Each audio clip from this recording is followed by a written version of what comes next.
go. Ready? Yep. Thank you. Okay. We'll call this January 12th meeting in 2021 of the Water and Sewer Board meeting to order. And at this time, I'll get a roll call from members present. Mine, Clyde Wiggins, chair. And can I get Don? Don Roth. All right. And Chuck Hobenick. Chuck Hobenick. Caitlin Mercier. Caitlin Mercer. Mr. Anderson. Present. Joe Anderson, present.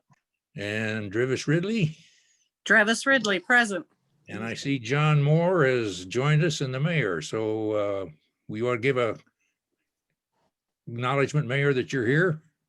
I'm here. Sorry, I've got to be masked for a little while more. Okay. And John. John is here. All right. John is here. All right. We're all here enough for a quorum, so we will go with the meeting. First item is the approval of the minutes from the December 8th of last year water board meeting. Are there any corrections to the board meeting at that time in the record? If not, can I get a second to the approval for the motion to approve the minutes? I'll second that. All right. Okay. Oh, Wait, who is the motion? that was Chuck Hobenick, I think. Yeah. Chuck? Yeah, Chuck Hobenick. All right. All in favor, say aye.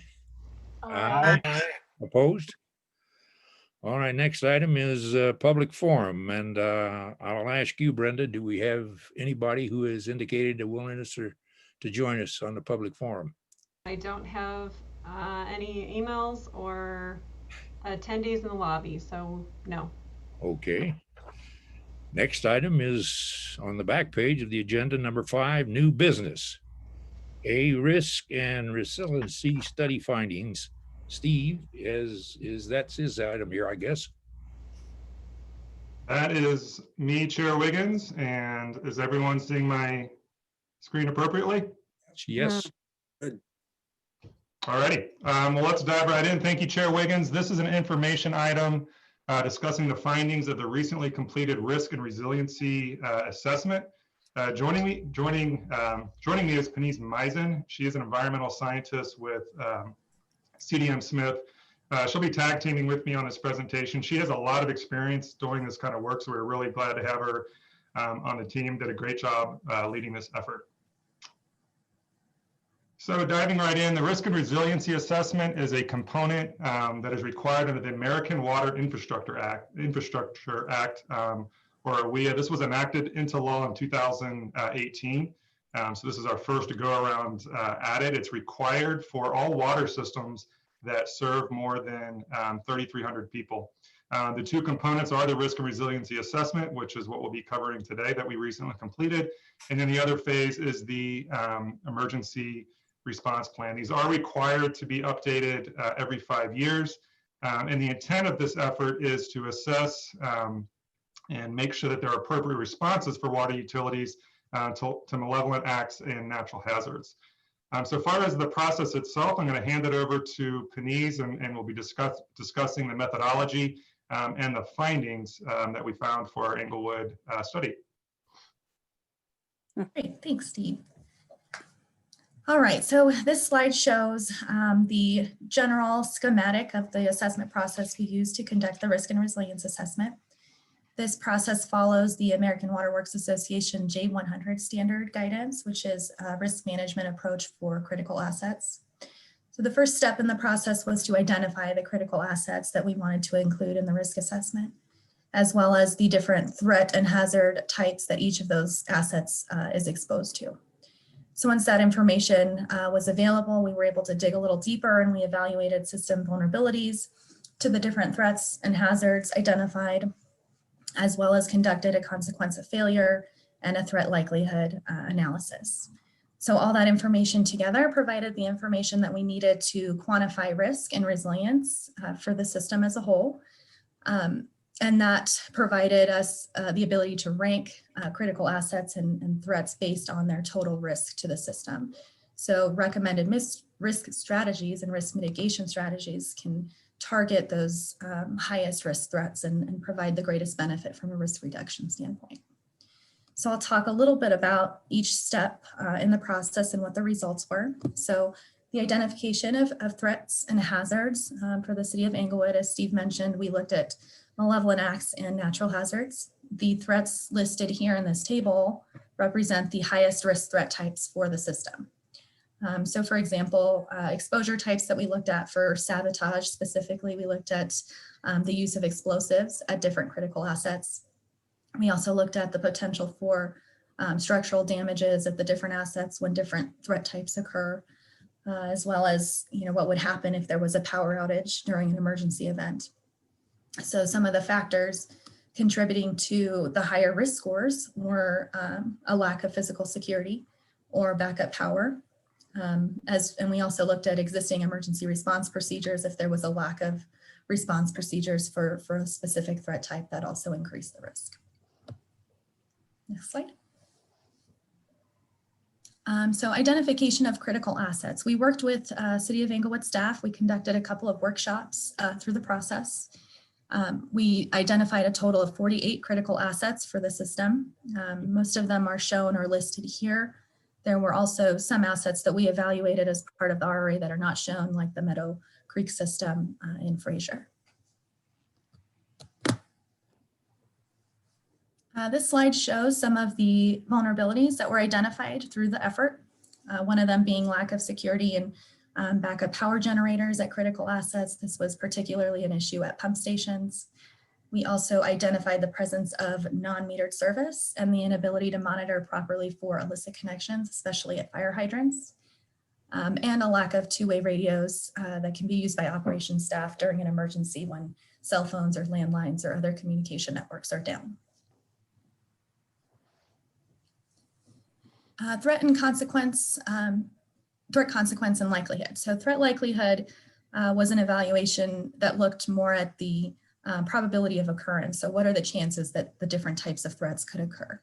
So we used a number of different guidance documents and resources to evaluate threat likelihood for the different threat types we looked at.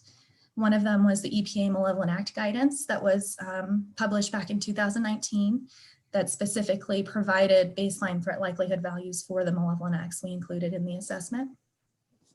For natural hazards, we looked more at different federal mapping resources, so USGS maps for earthquake assessments. We looked at FEMA floodplain maps for flood threat likelihood, and all that information helped us better evaluate the probability of occurrence for different natural hazards.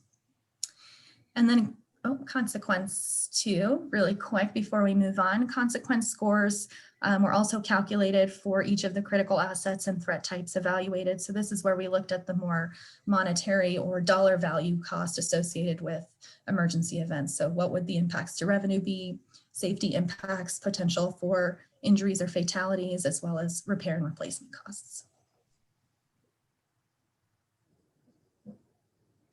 All right, finally here, this is the Utility Resilience Index. So this was part of the Risk and Resilience Assessment as well. Resilience is more of a measure of how well the utility is able to recover from an emergency event, while risk looked more at how prepared they are to respond during an event. So the Utility Resilience Index was measured on a scale of 1 to 100, 100 being the most resilient a system can be. The City of Englewood had a score of 45. 50 is about average, so this is slightly below average. Here are some of the factors that contributed to that lower score. So there's a lot of really cost-effective strategies that can be used and implemented to try and improve this score above that 45 mark. I think that's all I had. I'll turn it back over to Steve. Alrighty, thanks, Benise. So what happens now? Well, we certified our risk and resiliency assessment back in December. So we've complied with the law and met all of our regulatory requirements. Moving forward, we're going to prioritize these risk mitigation strategies that were identified as part of the RRA. The good news is we already had several projects and programs that are already in progress or planned, and that includes a water loss audit that was planned for 2021, the acquisition of dedicated radios for operations staff, flat rate meter conversions. That's been a priority of this board. We'll be moving forward with that as well to improve our water conservation and thus our water resiliency. And perhaps most importantly, is the standby power and security. And that was really specific to the pumping stations. And so the project that this board approved last month to rehabilitate those facilities, we will certainly include standby power and security. The risk assessment identified other initiatives that weren't on our radar. And so we will put together a plan and strategy to address those. And then finally, we'll be moving on into to phase 2. So the emergency response plan is required to be complete within 6 months of certification of the risk assessment. So we completed that in late December. So we'll have a deadline for that in June. The purpose of the emergency response plan is to develop a response plan. So if these risks that identified were to occur, what is our response plan for that? So we are kicking that off now, and again, we will be tracking to have that wrapped up in June, and we'll return to the board to provide an update on those findings. And that concludes, Chair, and I'd be happy to take any questions. I have one. I'm curious, as a result of this act, are there any federal funds coming forth to facilitate these things so we come up to the standards that the government wants? That's a great question. Not to my knowledge. To actual conduct the plans themselves, I'm not aware. There could be some potential funding for any actions that we would embark upon as a result of this, but I don't know that for sure. Okay. Yeah, Chair, that's my understanding too, is that this is a regulatory requirement, and the goal of it was to have utilities across the country actually look at their vulnerabilities and develop a plan to address those vulnerabilities. And then the longer term mitigation activities that a utility takes on, that falls into their normal capital planning process and things like that. I'm not aware of any defined funding mechanism that follows this. This was really just to get utilities getting their information together to understand their vulnerabilities so that they can have a plan moving forward. Good. Okay. Anybody else have any questions of Steve or the board or the rest? I have a question, Chair. My question is for Steve, I guess. The City of Inglewood is contracted with Arapahoe County for emergency operations. Is this plan incorporated into or sent on or communicated with the emergency office at Arapahoe County? We just approved a hazard mitigation plan on the county side, which also evaluated a number of different risks in the City of Inglewood. But I just wondered how this interfaced with our emergency operations. I can take that, Steve, if you'd Okay. like. Thanks, Benny. So we have been working with Lisa Clay and have been involved in that process. So the citywide emergency operations plan is actually a part of the water utility emergency response plan. So it'll be the update that just got approved or is in the process of being approved will be incorporated as part of the final update for the water utility specific ERP. And just to add to that, as we were developing the Arapahoe County plan, the one that you're referencing, Councilmember Anderson, I was in that discussion. We had it was a 2-hour workshop, and I was there representing potential risks for utilities. So there is at least some connectivity. Okay, very good. Thank you. That's the only question I had, Chair.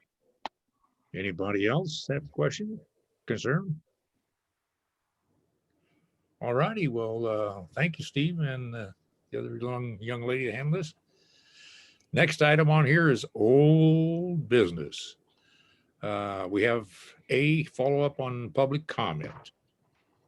Yes, so thank you, Chair. This is, if you recall, there was a public comment submitted to the Water and Sewer Board last month, Right. That was expressing concern about the raising sewer rates. And the board instructed me to follow up with the resident who raised the issue. I did that. I called Mr. Shapiro and spent about 20 minutes on the phone with him explaining how we develop rates and how we have put together a new financing plan and a new strategy for rate increases over a 10-year period as opposed to a year-over-year planning for it. And I also sent him the PowerPoint from the council meeting from August 24th, which was the third discussion that I had with council relative to leading up to the changes in the water and sewer rates, which also included the comparisons to adjacent communities. And then I also sent him a couple links to some of those short videos that we had, so he had an understanding of what South Platte Renew actually did. Mr. Shapiro actually is a resident in, I believe it's Centennial, so he's actually a customer through a connector district and not necessarily through the city of Englewood. And so one of the challenges and one of the things I told him that we have a plan to look into longer term is those external connector district customers, they get their bill annually. So they forget about sewer service until a bill shows up for $350 that's due once a year, and it's a pretty significant hit. So our goal is once we get through some of these other priorities that we have as it relates to our utility bill structure and things like that, is to move to those external customers, move them onto a monthly billing approach. And he seemed to appreciate that as a potential approach, because that'll allow customers to budget on a monthly basis as opposed to get that one-time hit for $350 or $400. So good conversation. By the time we got done, he understood and appreciated the time we spent with him. And frankly, it's great to be able to have those conversations, because we get converts one customer at a time. So I think it's a good way to get our message across. Thank you, Peter. I appreciate you doing that. Anybody else want to comment on that or say for it? Yeah, I do have a question about that, and thank you, Mayor. Peter. Yeah, sorry, can you hear me? Yes. Okay, great. Sorry, I just said, yeah. Peter, thank you for doing that. And I know that it might take one at a time, but is there anything we could do to help so it isn't one at a time? Setting up a Q&A Zoom meeting or something like this. I do think there are a number of people that just don't understand the way the billing works and how, I don't know. Yeah, I think, yes, I think it's something that we could look at doing better. I think what I could do is I could go back to Casey Allard at South Platte and Deb Parker, who Deb leads the public outreach component of what we do at South Platte. And so she's the one who's out in the schools and working with the community. She goes to the Englewood Street Festival that we have in the fall, and has a booth to talk about wastewater, as you're getting, testing out the brew pubs in downtown Englewood. And so, but I think we could do more, and I think we could probably do more as it relates to an education of the challenge for a customer outside is they see their bill coming from the city of Englewood, and so they think it's an Englewood bill, when in actuality we're just a billing entity. And so their water district could be some like Southgate, which has a huge water district, but they just point to the city of Englewood as it relates to treatment because the Englewood is the owner of the treatment plant. So it quickly gets complex. So yeah. I think you're right. There's probably a better strategy over time that we could be looking into to help people understand that more. Well, I've had people call me from districts like that have Englewood for their billing for that about something totally unrelated to water and sewer stuff, but they're convinced they live in Englewood because they pay their bill through us, and then they're mad about something. You think, where exactly do you live? And they're just so far away from anywhere that Englewood is. But yeah, some of those are just one-offs. But I just think if you have a lot of those, we might want to set something up. But your education person is really great. Yeah, well, and you have the added complication of the Postal Service version of Englewood versus the city of Englewood. And I think some of those Englewood addresses are actually tributary to South Platte Renew, which just adds a further complication. Yeah. I have people in those areas too that told me they voted for me. So well, congratulations. Thank you. You try to explain it. You think, no, I don't think you did. How many of us have been talked to about the Denver Broncos are in Inglewood? They're Right. at their address, Inglewood. The Denver Broncos are in Inglewood. That's a postal situation right here. Yep. It's all annexed to Arapahoe County. Right. I was going to comment on those rates that you were talking about during this last week. I saw an article in the paper, maybe you saw it also, Peter, about Westminster. People are having a hissy fit about their water rates are going up so large all of a sudden. Had you seen that? I had not seen that, but I will. I'll look it up and see what some of the feedback is and see if there's anything we can learn from it. Yeah, they're really screaming. It was quite an interesting article in there. All right, next item on the agenda is item B, the South Platte Renew virtual tour video we put off from last meeting. Okay. Yeah, and so this has been 2 meetings that we've put this one off.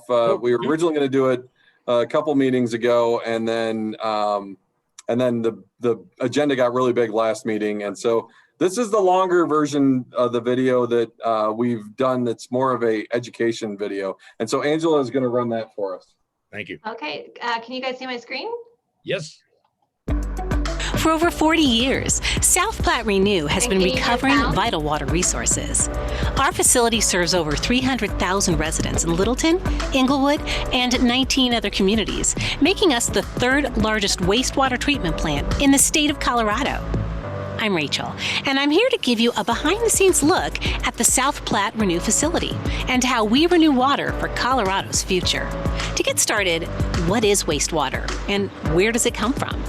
Wastewater is any water that has been used by humans, such as water that goes down the drain when you wash your hands, take a shower, flush the toilet, or do the dishes. Wastewater from homes, schools, and businesses flow to South Platte Renew for treatment. We do not treat stormwater at our facility. We clean over 20 million gallons of wastewater a day. That's enough water to fill more than 334,000 bathtubs each day. Wastewater is 99.9% water and 0.1% waste. This amount of waste is recovered from the water and converted to renewable materials like biosolids and natural gas. Water recovery wouldn't be possible without our team here at South Platte Renew. Our mission is providing high-quality treatment for high-quality water. Rethinking wastewater through innovative solutions, engaging our community to build stronger partnerships. Everything we do is made possible by operators and mechanics to keep our process flowing. Engineers drive innovation and improvements as regulations and treatment needs change and evolve. Lab chemists monitor the facility's processes and help maintain quality treatment. The pre-treatment team works with different industries, such as restaurants, gas stations, car washes, and metal shops, to ensure they discharge only what the plant can handle. Beneficial use operators transport and apply our biosolids to fields growing corn and wheat. Administration coordinates finances, contracts, communications, and provides education to all ages within the communities that we serve. Their work behind the scenes contributes to our overall environmental efforts. Next, we'll take a look at how our team works together to remove waste, pathogens, and nutrients that would otherwise have negative effects on the community and surrounding watershed. Flows coming into the plant first enter the Headworks building. There, we separate rocks, rags, and other debris from the flow. It's important to note that anything other than toilet paper does not break down and can cause damage to our treatment system, as well as damage to the plumbing in your home. It is important to only flush the 3 Ps: pee, poop, and toilet paper. At Headworks, screens remove large solid material. Small grit and gravel falls out of the water flow. These wastes that can't be broken down during the rest of the process are deposited into a dump truck, which hauls them to a landfill. The water then continues through the plant for further treatment. Next, in the primary clarification step of the process, the water is slowed down, allowing gravity to separate out wastes based on density. The 6 large primary clarifier tanks allow heavier solids to sink to the bottom, while lighter materials like grease and oil float to the top. A submerged, rotating rake collects the thick, viscous layer at the bottom of the tank. Another arm skims the grease layer at the top to a pump that moves the waste to the dissolved air flotation thickening tanks, DAFT. We'll learn more about DAFT later on. After treatment in the clarifiers, water is then pumped to the trickling filters. The trickling filters are where the first biologic step in the water treatment process takes place. Inside the 3 trickling filters are layers of plastic media that are home to hard-working microorganisms, tiny living creatures that are not visible to the human eye. These microorganisms biodegrade organic material by breaking down carbon. What is waste to us is a desirable food source to them. An arm sprays flow evenly across the hungry bugs. From the trickling filters, the water moves into the solids contact tanks, another biologic stage in the water treatment process. Fine air bubbles are pumped into the solids contact tanks, also known as aeration basins. So the incoming liquid, oxygen, and microorganisms are mixed and in contact with each other. Oxygen is required by the microorganisms to metabolize their food source. Now, with a food source and oxygen to breathe, the microorganisms can efficiently biodegrade the organic material, effectively reducing solids and removing nutrients from the flow. The water travels from the solids contact tanks to the secondary clarifiers, where fine solids are allowed to settle, similar to the process in the primary clarifiers. This is the second round of settling for solids and sludge. Once settled, the solids move forward into solids treatment, and the water continues on to the next step of the water treatment process, nitrifying trickling filters. Our 3 nitrifying trickling filters are home to nitrifiers, microorganisms that convert ammonia, a nutrient that can otherwise have harmful effects on the watershed, into nitrate. After passing through the nitrifying trickling filters, the water has far less ammonia, but is rich in nitrate, another nutrient that can adversely affect the watershed. The water is sent through the denitrification filters. Here, denitrifying microorganisms live in a sand and gravel filter that is deprived of oxygen. The denitrification filters complete the nitrogen cycle by turning nitrates into nitrogen gas. This gas is released into the atmosphere, which is already 78% nitrogen. At the end of the denitrification process, most of the nutrients have been removed from the water that originally entered the plant. Water must be disinfected before it enters the natural waterway. Chlorine is used to kill pathogens in the water, and sodium bisulfite is used to neutralize the chlorine before the water enters the South Platte River. One of the innovations that we are working towards is UV disinfection. This process uses UV light to kill pathogens in the water stream, eliminating the use of chlorine bleach and sodium bisulfite. We are always working towards healthier, innovative treatment processes. The water must pass through one final check before entering the South Platte River. Operators and monitoring systems monitor the health of the water before allowing it to become part of the natural waterway. Our operators use a computer monitoring system called supervisory control and data acquisition. This system is used to monitor all stages within the process and remotely control valves and pumps. Once the water has been cleaned and disinfected, it rejoins the South Platte River and once again becomes part of our ecosystem. So what happens to all of the solid waste that is removed from the liquid flow? Remember the dissolved air flotation thickening tanks, DAFT, we touched on earlier in the video? Materials that are removed from the water flow at primary and secondary clarifiers are sent to dissolved air flotation thickening tanks, where they are thickened and ready for digestion. Solids are pumped into anaerobic, without air digesters. Here, a natural decomposition in the absence of oxygen takes place in the digesters. Solids are broken down by microorganisms that like the temperature around 98 degrees Fahrenheit. This is about the same as your body temperature, and the process is similar to the digestion process that takes place in your stomach. Although it only takes you several hours to do this, the plant takes around 25 days to complete the digestion process. The biogas skid is where we harvest the methane gas produced by microorganisms inside the anaerobic digesters. The gas is first cleaned by removing carbon dioxide, water, and other impurities. It is then injected into an Xcel Energy natural gas pipeline. Xcel then supplies customers with gas created from our wastewater. South Platte Renew was the first Colorado plant to inject recovered biogas into the XL pipeline. This process reduces air pollution and recovers a valuable resource that was previously thought of as waste. Digested solids are spun in centrifuges, similar to the spin cycle on your washing machine, to remove excess water and create biosolids. The finished product is about 18% solids, or the consistency of moist soil. Our solids are used on farms to grow winter wheat and summer corn by spreading this rich organic soil amendment to add nutrients and moisture to farms. At South Platte Renew, vital resources are recovered, biosolids are transported to farms to grow crops, and biogas is produced that heats homes and businesses. Ultimately, water is renewed and released into the South Platte River for use by those downstream. It is important to remember that we are all part of this important process to keep our environment safe and healthy. This work couldn't be done without all the employees here at South Platte Renew. Operators, mechanics, engineers, lab analysts, pre-treatment specialists, and administration. As regulations change from the Environmental Protection Agency and the Colorado Department of Public Health and Environment, so must our processes.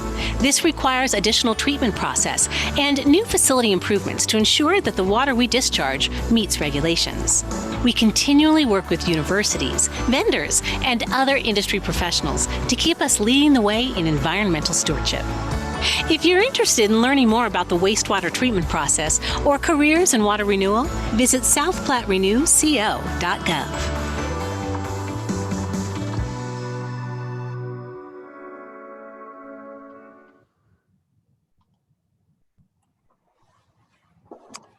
Okay. So that is our long version video. I enjoyed it. Very good. All right. Does anybody on staff have anything they wish to comment about? I do. I have one last thing I'd like to talk about, and it's actually some really good news. So I'm going to share my screen here. Hopefully this works. Let me see if I got it. Okay, so can everybody, oh, wait, no, wait, there we go. Can everybody see my screen? Yep. Okay, so we were notified today, officially, that we have been selected to apply for WIFI funding, which this is a big deal. And so this is something that Steve and Steve led this effort with the help of Stantec, our consultant that's helped us with rates and fees. And so there are 55 new projects that have been approved for WIFI funding. Our project is one of them. You can see here's just a quick snapshot. It's a lot of stuff in California. And there's us right there, City of Englewood, for $45 million. And so I'm going to scroll down to the end here and show you the distribution across the country of funding. So if you see that map, so you can see that it's pretty widely distributed across the country. And if we click on right there, you can see here's the prospective borrower. That's us for $45 million. And our project fact sheet, which as we developed this letter of interest, what we did is we put in the maximum amount of possible project that we looked like we might want to fund this way. And so it's a very general, more programmatic description that encompasses things that we want to do with the water system, things that we need to do at South Platte Renew, and puts both the water and the wastewater together in this funding approach. And so what's great about WIFI is it's a low interest loan program. The next step for us would be to go through the application process. So the application process, there's an application fee. It's pretty significant. I believe it's upwards around about $100,000, but it's $100,000 to get access to $45 million worth of loans that I think the current interest rates right now are running around 2% for what this money is being loaned out at. So it's a very low interest loan program. Additionally, there's a lot of flexibility in it. So once we get approved for this, we have 5 years to draw the money down. So it's like a line of credit up to 45 million. We can draw down as we release projects over time. And then we have up to 5 years to defer the initial payment on. So realistically, this is a way to attack some of those initial, those real significant problems that we've had building, and then potentially we potentially have the option to defer some of that payback out into, potentially 10 years from now. So, and then there's favorable terms where you can spread it out over 30 years, which gives a lot of time to pay this money back at a really low interest rate, and get our projects done now as opposed to trying to build the funds for it. So I want to thank Steve and Stantec for the hard work that they did over the summer to get this letter of intent in the fall. And this is really big news for us as a utility. So it's a great step forward in being able to address some of these issues. So I wanted to let the board know that this is the first group that we're notifying that that has occurred, and we're very excited about it. Well, I would double like the mayor said. She was clapping her hands there, and I agree with you. You did a fine job. Anybody Well, thank else? you. Anybody else? What's the next step, and how does council has to weigh in on this, right? So the next step is Steve, you want to talk about next steps in terms of from a functional perspective with WIFI, what those next steps are, and then we can talk about when we interface with council on this. Yeah, so an underwriter will be reaching out. We will be a little bit more explicit in the timing of the projects that we would intend to apply. I expect when I was our contact at the EPA mentioned that it may be this week or next, I believe, that the underwriter will be reaching out, and then it'll be the start of the application process. So in terms of council decision making, I'm not sure at what stage we'd be ready for that. My guess on that would, Steve, look, I think my anticipation is that when we have to put the $100,000 down to actually submit the application, we have to get approval from, even though it depends if it's within Sean's approval or not. Either way, we'd bring it to council for approval, since this is a huge funding mechanism that we'd want to move forward with. So I would anticipate at the time that we'd be submitting the application. And just some background, the reason how we came up with the $45 million was actually there was a method to it. We worked with Carol Molesky with Stantec to look at what was the maximum amount of debt issuance we could issue and still maintain those coverage numbers that we've talked about in that 10-year financial plan, so that we didn't get so far leveraged in debt that we would be that we'd have trouble with those coverage numbers that are out there. And so that's how we came up with that $45 million number. And again, it's across both sewer and water fund. Okay. Very good. Yeah, so we're really excited about this. Very good. All right. Does anybody else have any comment on the water board? All right. If not, I hate to call this meeting adjourned, but I think we're finished with business today then. So the meeting is adjourned, and we'll see you next month. And be careful. Put your mask on, wash your hands, and keep social distance. Take care. Bye. Good night. Thank you. bye. Bye. Bye.